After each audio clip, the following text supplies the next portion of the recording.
Transformation, 1. In sport will be vigorously pursued, and untransformed sporting codes have no place and role in the sporting fraternity. The sector will continue relentlessly to implement the recommendations of the Eminent Persons Group on sport transformation in South Africa. The ministry will meet with the 5 federations, namely rugby, SAFA, cricket, netball, and athletics, to receive a report on how far are the federations in the implementation of EPG recommendations. In addition, delegates welcome the inclusion of 11 sporting codes as part of the transformation evaluation system. The National School Sport Program was hailed as the bedrock of sports development from grassroots level to high performance level.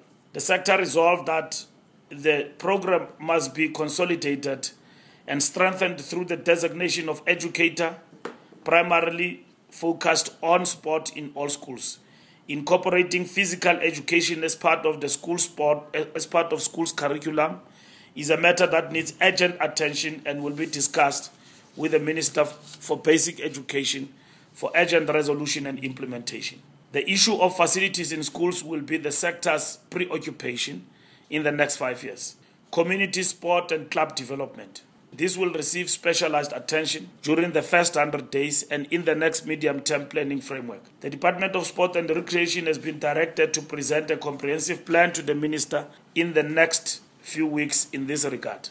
The academy system is going to be one of our mainstay programs, and delegates noted with interest the report from the Department of Sports on the current academy framework that is in circulation for comments and finalization. As soon as the process is finalized, the Ministry of Sports will announce our national academy model to the country, which will be followed by implementation. The municipal infrastructure grant has been earmarked as a matter that must be resolved during the first 100 days to enable the Department of Sport and Recreation to build the requisite facilities, upgrade existing facilities, and maintain the facilities.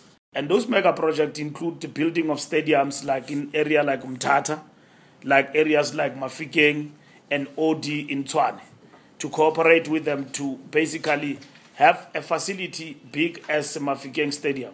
Because if that stadium is non-operational and is dilapidated as it is, we will not be in a position to bring life to that society and the people of Mafikeng and the surrounding areas.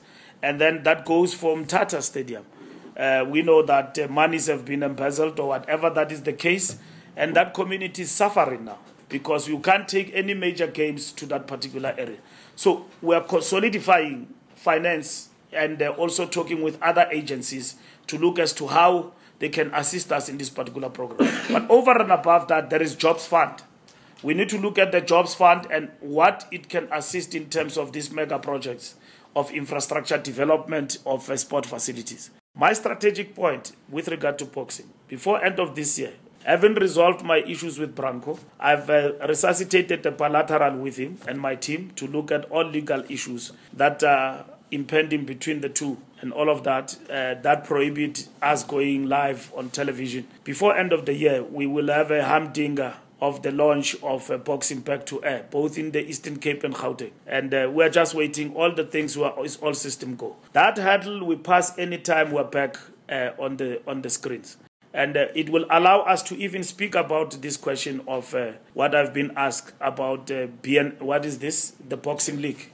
Yeah, BPL. I want to speak about it when I cross that, because it is important, BPL also, that we talk to the promoter so that they don't feel threatened with BPL, that it is going to take the revenue from them to boxers who are basically lazy to box and just want to make more money and they're not in the professional sport and all of that. And that BPL must play within particular time, just like IPL, not throughout. You still have got cricket and still have got the test cricket. You've got IPL, where most of the talented players go and make lots of money. And then boxers in their spare time can go and play in BPL, for a specific time and generate lots of revenue for themselves and go and play in PBL. But PBL can't be in direct competition with the real sport of boxing in terms of, fighting for titles, because that is what sport is all about globally. Exciting idea that was started by Mr. Mbalula. I want to support that idea, and then I want to locate it within the framework of what we want to achieve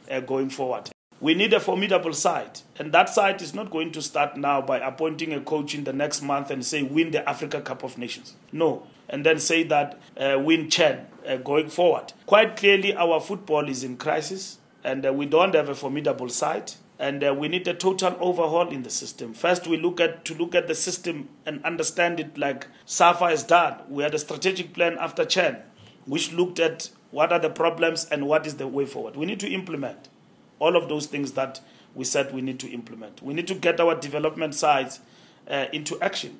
Sheikh Mashaba is doing a wonderful job with the under-20s. You know, he's taking them around the world now for total exposure and all of that. That is the feeder into the national team. We need a total overhaul like Brazil did in the last World Cup. We can't continue to rely on the old and tried and tested. In short, Minister, let's bring in new talent. Let's bring in new talent and let's have the new system. No. I'm not saying that let's bring in new talent in a way, you will misquote me. That is your own words. What I'm saying is that it is important to basically amalgamate, you know, and don't throw the old and basically say that overhaul means that all they must be expelled. No. Look at the immediate example after the last World Cup when Dunga and them were expelled. What did Brazil do?